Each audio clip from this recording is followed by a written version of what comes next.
The Baltimore Ravens, they get their first one of the preseason, and they beat the Atlanta Falcons 13-12. I am Kevin Ostreicher. This is Kevin and Zach React. Zach Bollinger, I believe, will be joining me in a few minutes. I think he's hopping on here. He was actually Ryan, Brad, and Zach went to the game, so they were up and doing their thing. I stayed back to the Locked On Ravens stream first. But now we're here on Kevin and Zach React talking football. Obviously, we go live after every single Orioles game, as well as we do it after every Ravens game too. But got a lot planned, a lot in the tank for the season. And this is just the first step in all of that. But we're going to be diving into who played well for Baltimore, who didn't, guys who improved their stock, guys who didn't, and just a bunch of other Ravens storylines, news, and notes that we should be keeping an eye on, especially for the last preseason game that's coming up next week. So really appreciate everybody. Be sure to hit that like button, subscribe button on the channel. We're building up something cool here, of course, on the Ryan Rick Media Show Empire, and I can say that because I'm the only one in here, Ryan Rick Media Show Empire, where we are still a part of the Ryan Rick Media Show Empire, but this is a show that's broken off in that category. But let's get to the game. Let's get to the game, and Zach will join us whenever he joins us, if he joins us. I think we got to start off with Josh Johnson. Said this over on Locked On Ravens, but after the game that he had last week, there were so many people questioning Josh Johnson. Was he the backup quarterback? Could he be the guy? Is he the guy? And today he went out there and he did everything he could to make an impact. 11 of 11, did not have an incompletion, 120 yards and 1 touchdown. Thought he did great at both short, intermediate, deep throws. He was doing it all. So Josh Johnson was one of the MVPs of this game. And we could be sitting here if he didn't have the performance he did and talking about, oh, well, the Ravens, now they absolutely need to get a backup quarterback. That was something we were watching. But now that he was able to do what he did, I think we can, again, it's not solved. It's not solved. But I do think that I feel a lot better heading out of this game than I did heading into it about the backup quarterback position. Laura, appreciate you tuning in. I am awake. I could not make the live stream the boys did earlier today. I checked in after the fact, though. They did an awesome job. Ryan was sitting in my seat, though, so we're going to have to do something about that. But joining us now, I said a few minutes. It actually was a few seconds after I said that. It is Mr. Zach Bollinger, straight from M&T Bank Stadium in the flesh. Kevin, how's it going, baby? Or Orioles. Ravens win. Ravens win. Woo! I mean, hang the damn banner. The best team in preseason is back at it again. But listen to you a little bit there for a second. Josh Johnson, I mean, let's just say there was only really one way to go, and it was up after last week. And hey, gotta give him credit. He put together a lot better performance. Also, really liked Emory Jones, liked what he showed. Thought that was good. I took a lot of positives away from today. Obviously, there are some concerns, O-line being the big one. I mean, I think people are really hitting on D-line against the run. Didn't look too stout, but you assume when Michael Pierce and Matabike and them are playing, that will probably shore up a little bit as well. But overall, I mean, Young Hoku, thank you. That was just it was fun. That was fun. Every time Young Hoku went up there, I was like, there's no way he misses again, right? And then he would. And that was electric. So yeah. Kevin, it was a good time. What are your biggest takeaways from this? What was, should we do a 1-up, 1-down? Oh, we do a little baseball football crossover here. Yeah.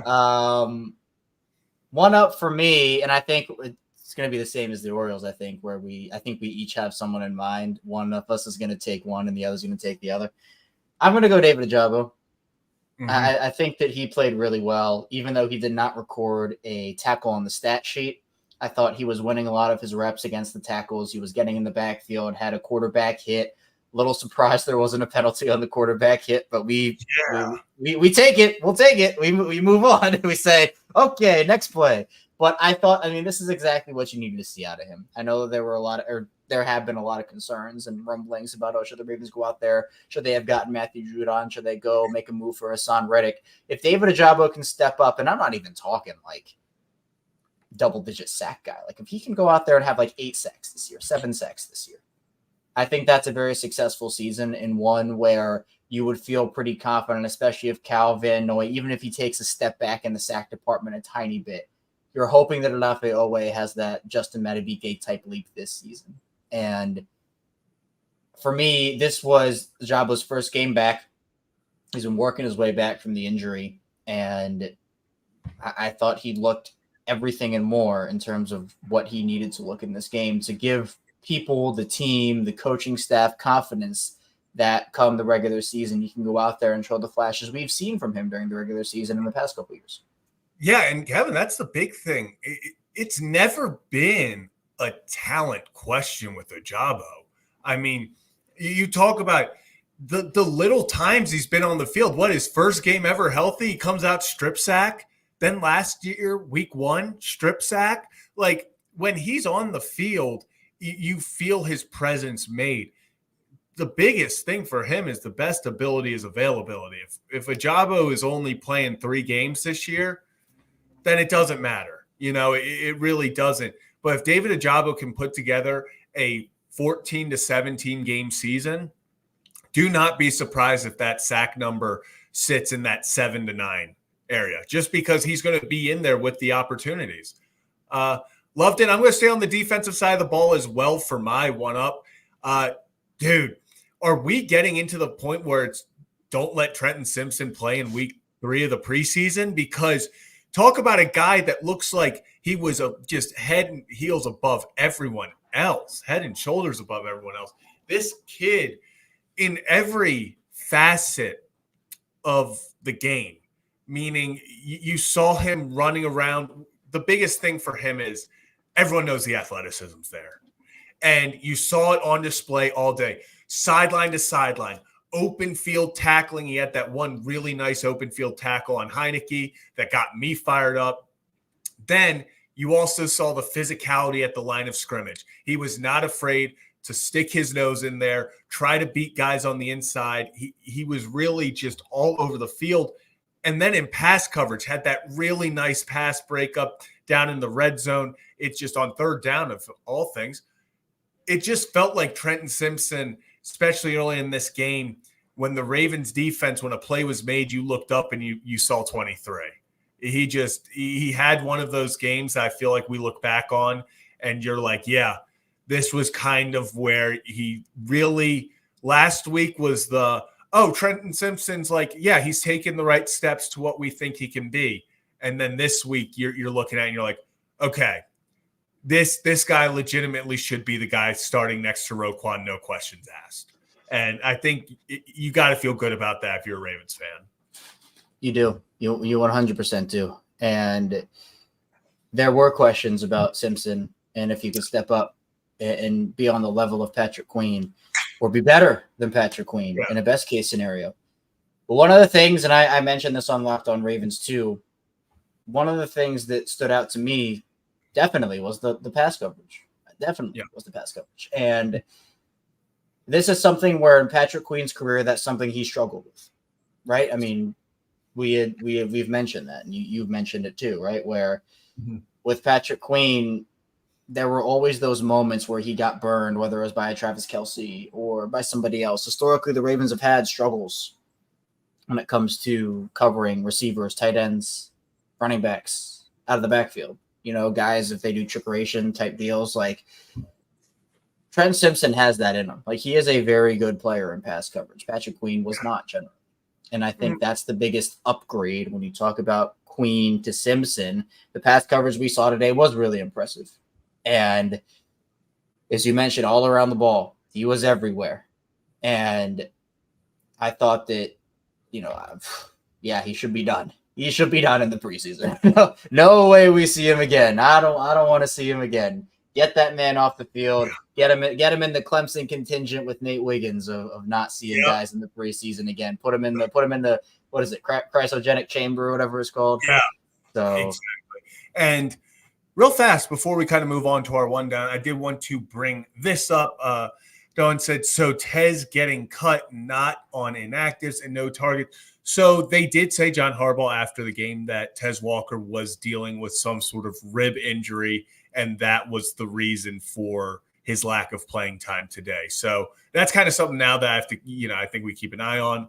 But I don't see Tez Walker really in the realm of he could get cut. I think even if he doesn't have a preseason, I think they like him enough, especially from what they saw in college, for them to kind of give him a chance. I don't think he's necessarily a guy that needed to fight for his spot on this team. No, he's not getting cut. He's not getting cut. He's had a tough training camp. He's really only flashed in 1 to 2 days, according to everybody who's been out there. But he was a 4th-round pick. He was the star of OTAs and minicamp. He's a rookie. And he's dealing with an injury, like you mentioned. So there's no way he's getting cut. I get it's been disappointing. I highlighted that earlier.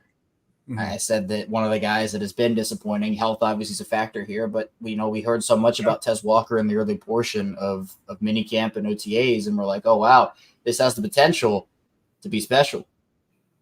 But it hasn't really translated over, and that happens sometimes. So I'm not. Joe, I'm not going to lie. It's hard. If you see, and Joe is outing me, right? I mean, it is publicly out. I don't want to say I agree, but if you watch Owen Wright, you take into account that Ali has not been healthy. I think Ali is just the perfect practice squad guy. Like he seems to be that kind of guy that they sit on the practice squad. If you're starting the season right now, Owen Wright's your number 3.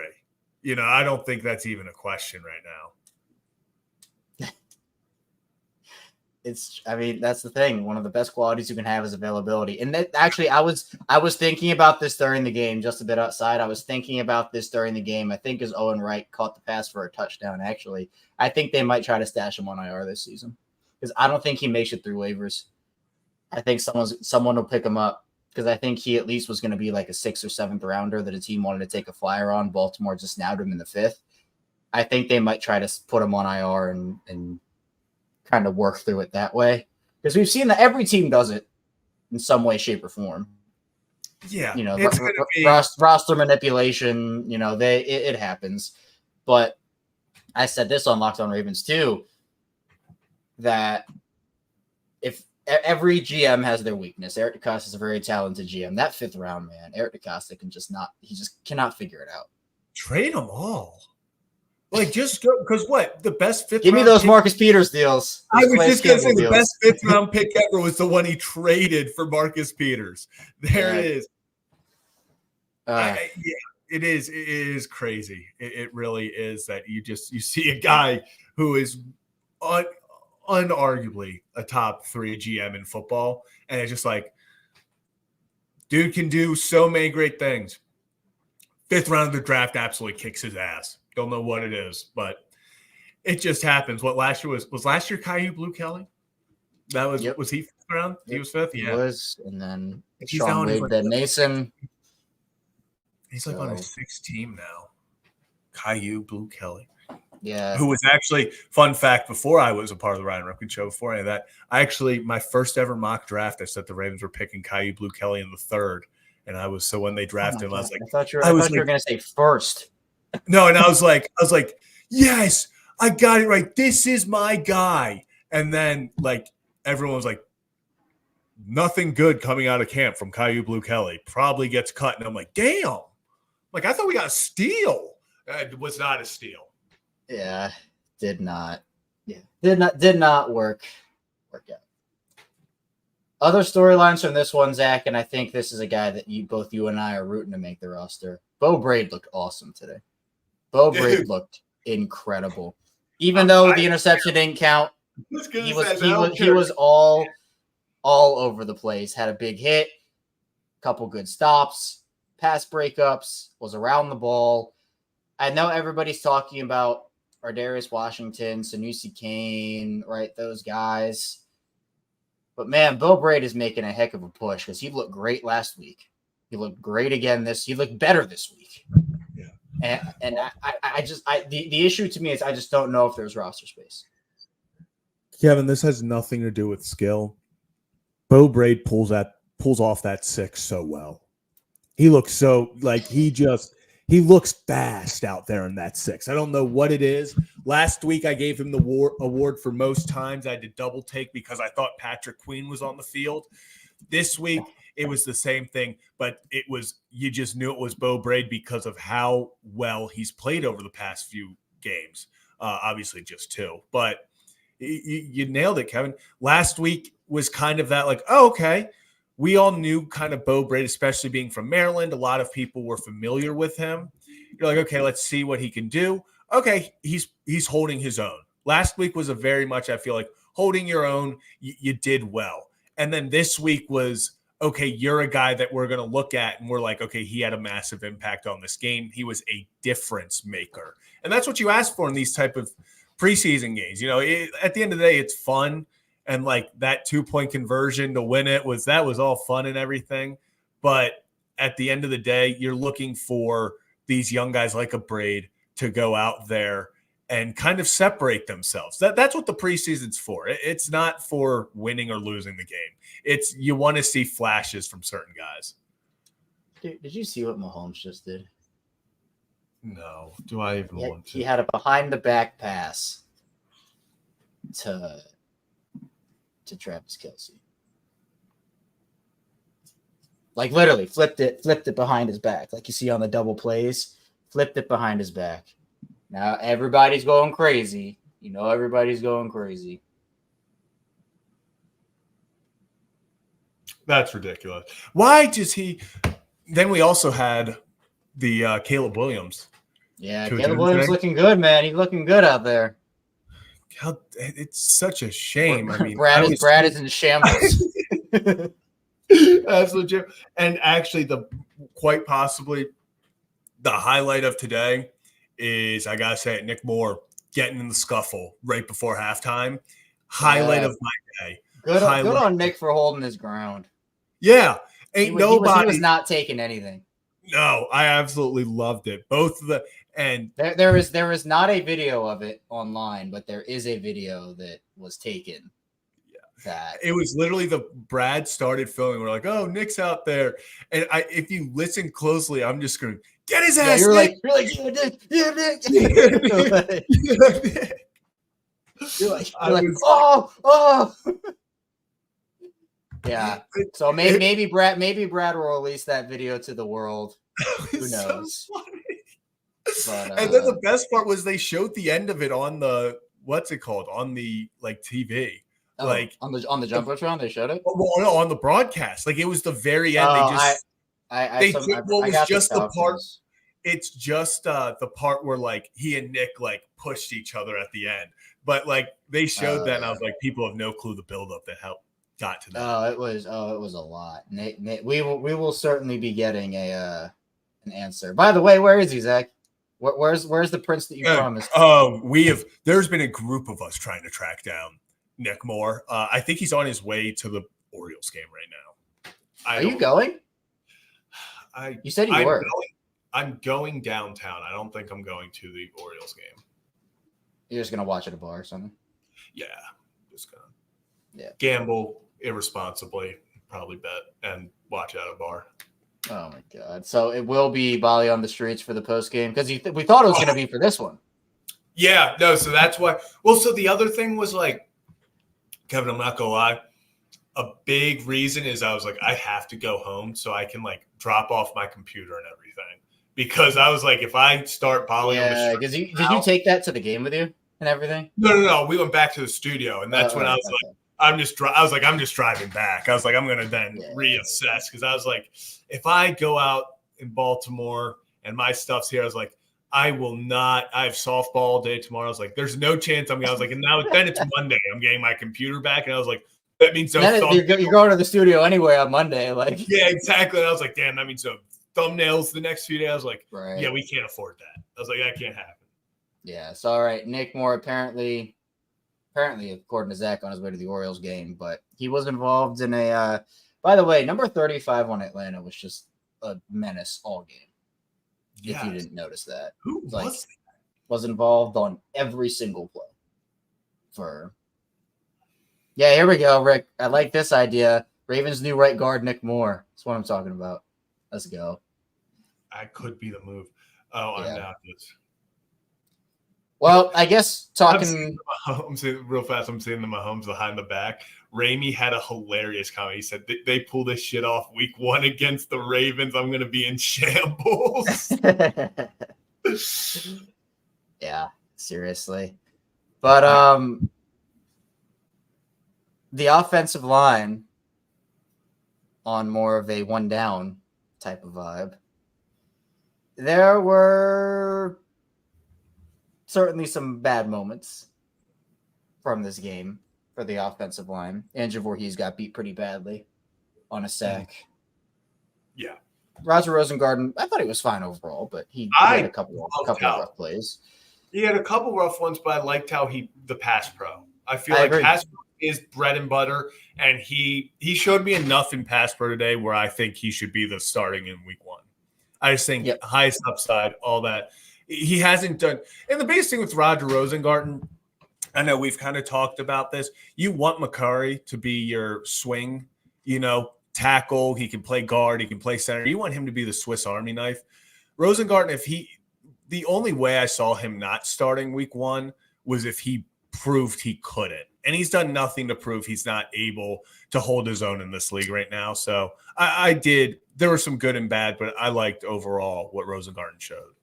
Yeah, I agree with you. So I think they have 4 of their 5 spots pretty much locked down. Obviously, Stanley and Linderbaum are 100% locks. Voorhees and Rosengarten seem to be pretty well entrenched in there. But that right guard spot is still a pretty big concern. Daniel Failele, just again, you need to be athletic on this line. You need to be able to pull and get to your guy. And there were plays. There was one in particular that stood out to me where he did not get to his guy in time. It resulted in the play getting blown up. And was it a toss to the right? I believe so. Yes, if I have my directions right. But because I immediately looked at Rip and I was like, he's got to get that block. Like this is one of those, and I know exactly what play you're talking about, where he was pulling and the guy just straight past him, and he's like, he was reaching too much. And someone, I can't remember who it was. Apologies that I can't remember, but someone mentioned it on Locked On Ravens earlier. The team misses Zeitler, but just imagine if they had re-signed Zeitler, if they had only lost 2 of 5 starters, and that offensive line is Stanley, Voorhees, Linderbaum, Zeitler, Rosengarten. That's a really quality offensive line, and you're feeling a lot better. But now that one hole on that line is so big, it does leave some cause for concern. Oh, without a doubt, cause for concern. And we're not going to sit here and say like that one position, like neither of the guys, fighting for it are good enough to play it. It's just that one of them has to take it. And I don't think one of them has took it yet. Like both of them are allowing the other to stay in it. Like this was a massive opportunity because Failele played most of this game at right guard. Correct me if I'm wrong. He was the majority of the 2, at least. He played the most of it. And it felt like this was the game where they gave him the opportunity and said, hey, go win this job today. Show us that you can be out there week 1 starting for this team. And I don't think he gave them confidence in that. I think if anything, it's more of a competition. I think Ben Cleveland still has the leg up in my personal opinion. That's what I would like to see, but we'll see what they think. That's going to be the key, especially in this last preseason game, where now with one less preseason game, there's not as much time to evaluate these guys in live game setting. So they have a bunch of questions. Look, I think a lot of questions, roster questions, player questions have been solved in these first 2 weeks, but there's still a lot more that need to get worked out over the next couple of weeks as roster crunches, roster predictions will come out for us, obviously, probably in the next week or two. And we're going to have to kind of figure out what happens there. And then you mentioned the run defense. It was also a bit concerning. The Falcons averaged almost 5 yards per carry in this game. Baltimore averaged under 3. So just the run game in general. I mean, Owen Wright got in the end zone, but I mean, he had 8 carries for 9 yards. So wasn't great. I mean, the run defense, though, I think was the bigger concern for a lot of people. I thought that Travis Jones had moments. I thought Brent Urban had moments. Project Washington, I think, had a play as well. But, man, it just felt like these Falcons runners were getting to the second and third levels, and they were doing it pretty consistently. Yeah, and it wasn't even like, oh, patient running. Oh, they're having these, like, little trick plays, not make counters, pulling guards. It was pretty, at a lot of times, pretty straightforward. They were just running it, to the A gap, to the B gap, and the running back was just flying through to the second level. It wasn't much of, okay, at least the D line's doing their job. They're holding him up, and, he squeaked through a hole. They were getting pushed off the line, and it was almost guaranteed 6-7 yards. It felt like at a time at points. Yeah. That's one of the things. And look, this is a defense right now that does not have Michael Pierce in there, does not have Justin Adebike, who can be spotty as a run defender sometimes, but still, when he's on as a run defender. But I thought another thing that David Ojabo did well was he set the edge pretty nicely on a couple of run plays early on in the game. So I think that, again, you got to get your stars in there and your studs, but the Falcons also weren't necessarily playing their starting offensive line or anything like that. So, it's kind of 2s on 2s, 2s and 3s on 2s and 3s. So, yeah, man, we're gonna see how it all plays out. Eddie's saying, Kevin, did we get a Lamar fish? No, no Lamar. I don't think I have any more fish in there right now. I think it'd be cruel to put another fish in there. But when we get the big fish tank in the Ryan Rickman studio, which Zach and I are going to push Ryan on it, we are making it happen. We will get a Lamar fish in that one. Are there any other storylines you took away, Zach, being at the game you saw on the field, all 22? Yeah, it was.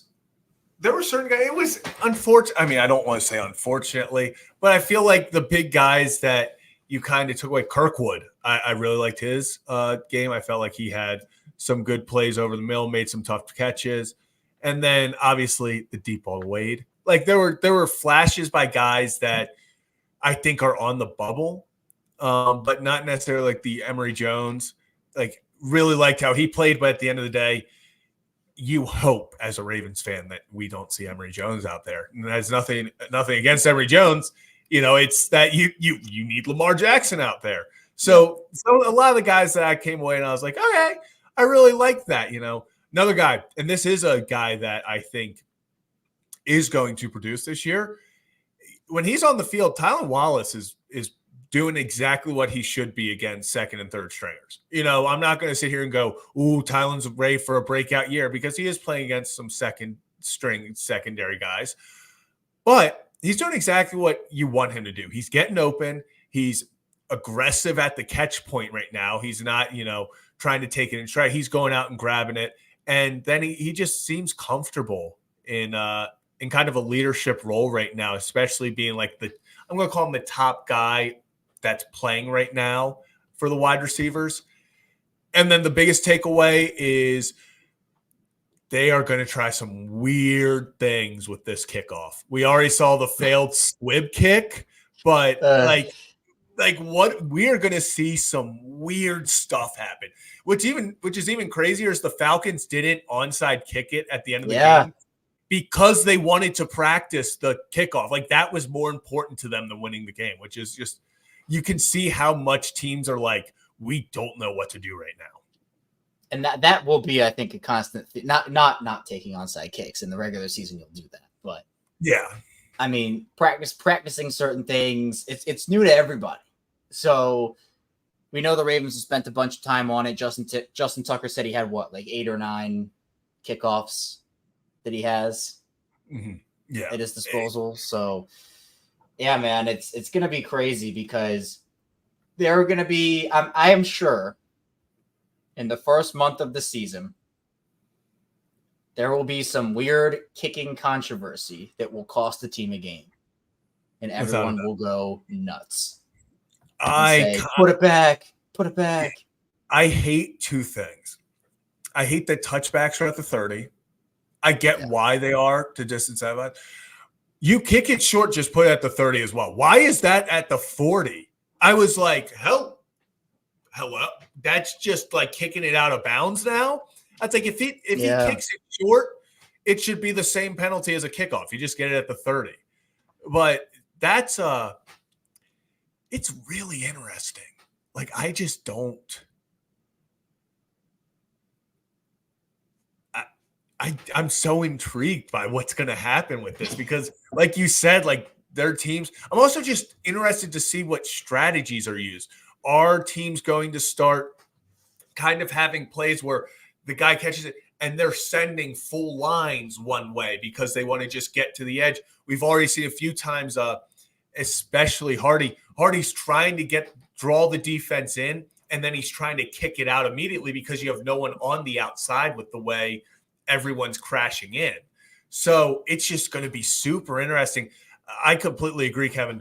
I don't know if it's going to be controversy over a rule or something, but something's going to happen on kickoff where all of a sudden people are going to be like, whoa, this is really different. Like this is, whether it is in the final minutes, someone kicks it too short and now the other team starts with it on the 40, whatever it may be, illegal formations, guys moving too soon. Like there could be so many things that happen. And part of it too is it's a little different this year where, like, if you get past that first line of defense, there's not much standing between you and the end zone. Like it's really just the kicker. And that's the big thing. I think people, or at least teams, will have to adjust to making multiple walls to be able to not have everybody converge. And then, he gets past the first line, the returner, and then everybody is behind you. And you have green grass to the end zone. So it's going to be an adjustment, a change for sure. But I'm interested, man. I think it's going to be like I said on Locked On Ravens, I still need to adjust to it. Like I'm still adjusting, but I think every time it happens, like before, it was, oh, well, okay, this is getting out to the 25. It's going to be a touchback, whatever. Maybe it'll get to like the 31 on a really cool, exciting return. With these new rules, I really don't know what's going to happen every single time. And like, there's excitement. Like when Deontay Hardy fielded his returns, I was like, oh, what's going to happen here? How's it going to go? So it's going to be so interesting to see. Like this does change the game completely. At least that aspect of it, because now, like, I'm just wondering what fakes people are going to run. And I'm also curious as to who's going to finally be the guy who just, they don't have a kicker anymore for that. Like, who's going to be, because the kicker is now Justin Reed. It could be. Yes, that's exactly what I'm thinking of. It really is one of those situations where Tucker is the last line of defense and there is no one back there. Like you get past that first line, you got the kicker to beat. So it's going to be interesting to see if they try to give like a guy that just like soccer background, like, hey, if you could just boot it to the 10, we're good. Then just go run down there and make a tackle if needed. Yeah, it is. It is a game-changing rule. It's one of the biggest rule changes that we've seen in probably a while, in terms of like one specific thing changing the aspect of an entire part of the game. So yeah, man, it's gonna be interesting to see how that all plays out. Anything else you got? No, I think it was good. It's always fun to win. I mean, actually, I'm not gonna lie, people are gonna be upset about this. I had a tweet ready to send out, and I was like, the Ravens losing out in the preseason is the best thing to happen because we sacrifice our preseason success for playoff success. And then the Falcons went for 2 and just didn't get it. And I was like, okay, never mind then. So kind of ruined the 24 game preseason losing streak out the window. Yeah, like we needed to get it back. Yeah. It's crazy. Man. But all right, I think that's all we got for this Ravens edition of Kevin and Zach React. Be sure to hit that like button, that subscribe button as well. We go live after, of course, every single Orioles game, but now with the Ravens season kicking up, we're doing that as well, reacting to every piece of Orioles big news, Ravens big news. If you have a friend or a family member who loves Baltimore sports coverage, who wants instant reactions to the Baltimore sports teams, tell them to head over here. And we'll have them covered, just like we have you covered here on this show. We'll be back here tonight. We'll have it's a double edition of Kevin and Zach. We'll be back after the Orioles game. Apparently, it will be Bali on the streets for that one. So you never know what you're gonna get with with Bali on the streets. But we'll be back after the game. We'll talk Orioles, hopefully after a win, because they hope to get back on track, at least pitching-wise, in that game. So be sure, and Joe says it right here, at 2,400 subs, I'm doing a 24-hour stream. We're doing it. So be sure to get us up to there as well. But you wanna take us home, Zach? Yeah, so thanks for tuning in for another edition of Kevin and Zach Reacts. Obviously, like Kevin said, we're live after every Ravens and Orioles game and everything in between for breaking news. So we will be back in probably 4 or 5 hours for the conclusion of the Orioles game tonight as they take on the Red Sox in game 3 of a 4-game set. So we'll see you back then. And until then, as always,